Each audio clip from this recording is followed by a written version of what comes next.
So for step 2, attaching the differential gear, well, you can see that we need to grab all of these pieces which are part of the gearbox, and then we're going to be adding the differential and putting it inside those two halves of the gearbox. So those are the screws and bearings that we need for this, and here are all of the gearbox pieces that we need as well. So there's quite a few pieces that we need to put together in this step. So I'll set it up and we'll put it together.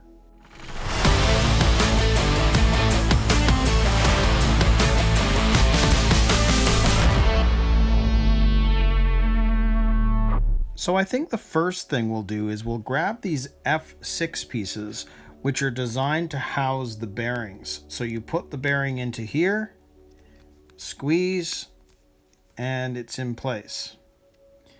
Now, you'll notice it doesn't completely go inside.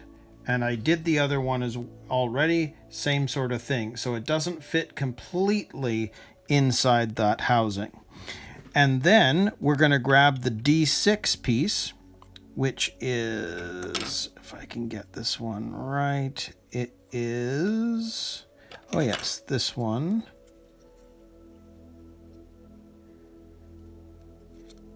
That way, yes, that way.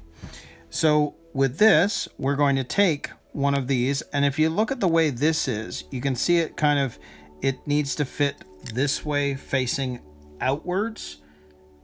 So you don't want to put this on the differential like this.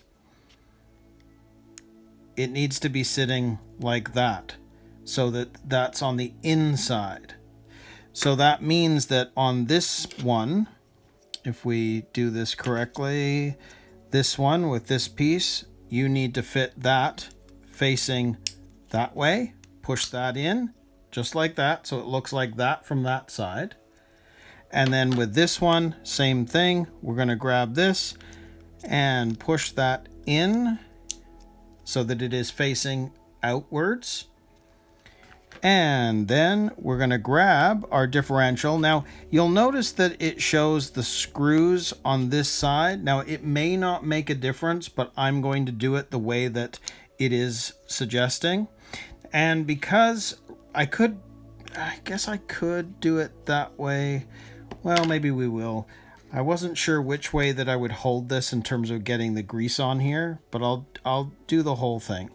So I'm going to be pretty liberal with this, because once we close this up, you're not going to really be able to get to the gear and after that.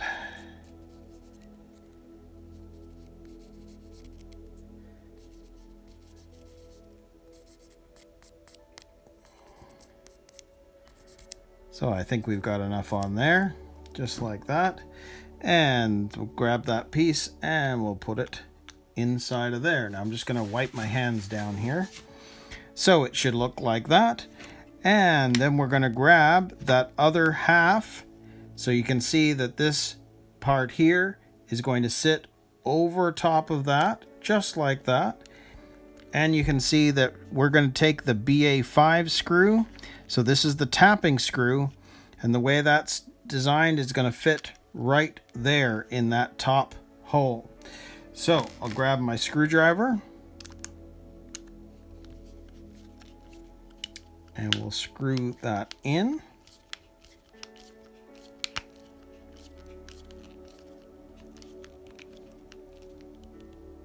And because it is a tapping screw, once it's in, you're going to know it's at its end. It's not going to turn much after that.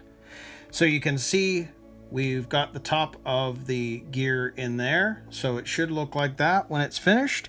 And what we're going to do is we're going to grab this piece, which you can see is going to fit. Let's see, if we grab it this way, this is going to sit like that onto that gearbox. So knowing that, we've got one large screw that's going to go through the top here.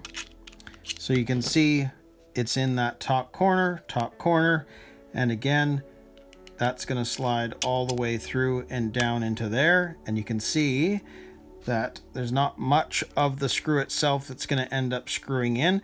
Now, this is not a tapping screw. So when you get to the end, you're going to want to stop. You don't want to overturn it and then strip it out. And the same thing goes with this BA3. You can see that the BA3 goes down there in that corner. Same thing, it is not a tapping screw. So you're going to want to screw this in place.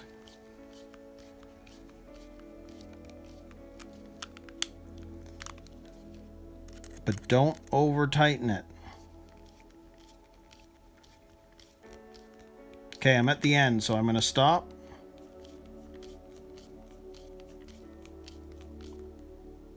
And again, I'm at the end. Now I might just do one little extra turn just to make sure that it actually is in place.